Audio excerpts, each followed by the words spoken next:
ఉన్న బంగారాన్ని విడిపించి ఆ రోజు ఆన్లైన్ రేటుకే మేము కొంటాం. Sharma gold company. Congress party ఆ రోజు స్పెషల్ స్టేటస్ 5 సంవత్సరాల కోసం ఇవ్వాలి అంటే బీజేపీ పార్టీ ఏమంది 10 సంవత్సరాలు ఇవ్వాలి అని ఎలక్షన్లలో ఊదరగొట్టారు. 10 సంవత్సరాలు ఇస్తాము మేము అధికారంలోకి వస్తే అని.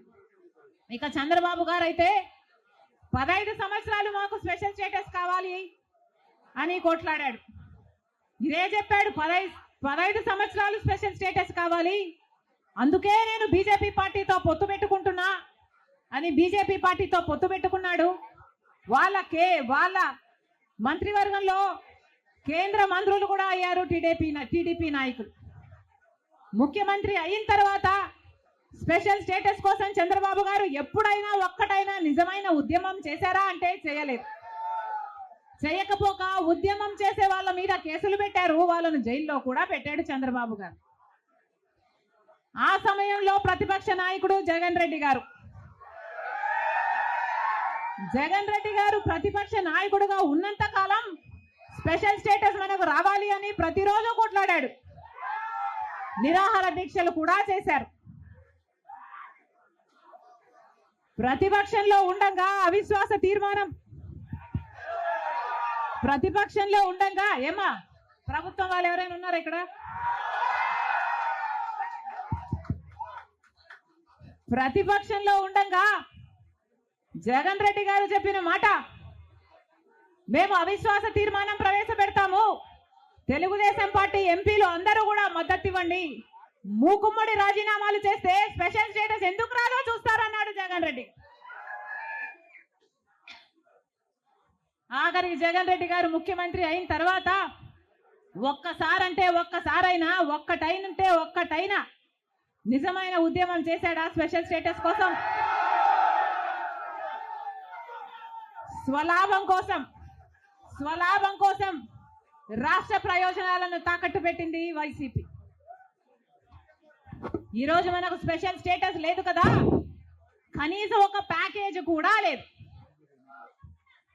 ఉన్న ప్రభుత్వమైనా ప్రతిపక్షమైనా ఒక్కటంటే ఒక్క నిజమైన ఉద్యమం చేసింది లేదు.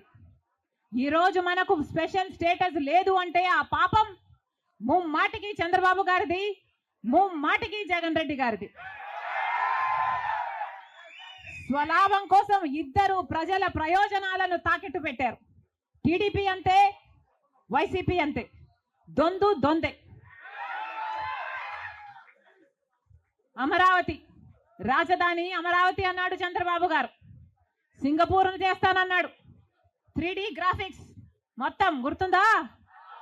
3D గ్రాఫిక్స్ చూపించాడు చంద్రబాబు గారు.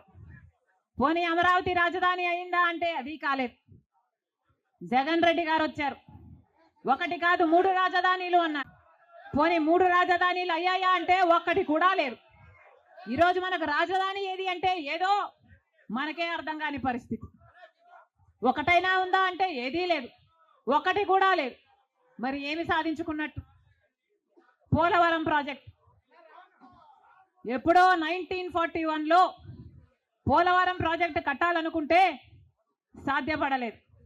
ఆఖరికి రాజశేఖర్ రెడ్డి గారు ముఖ్యమంత్రి అయిన 2004లో రాజశేఖర్ రెడ్డి గారు జలయజ్ఞంలో భాగంగా పోలవరం ప్రాజెక్టును స్థాపించడం జరిగింది. రాజశేఖర్ రెడ్డి గారు ముఖ్యమంత్రిగా ఉండగా పోలవరం ప్రాజెక్టు చెందిన కుడి ఎడమ కాలువల పనులు కూడా చాలా శాతం చేశారు రాజశేఖర్ రెడ్డి గారు. మన దురదృష్టం రాజశేఖర్ రెడ్డి గారు వెళ్ళిపోయారు. ఆయన చనిపోయాక మళ్ళా పోలవరం ఒక్క అడుగు కూడా ముందుకు పడలేదు. చంద్రబాబు గారు పోలవరాన్ని తాకట్టు పెట్టారు బీజేపీ దోస్తీ కోసము. ఇటు జగన్ రెడ్డి గారు బీజేపీతో దోస్తీ కోసం పోలవరాన్ని తాకట్టు పెట్టారు.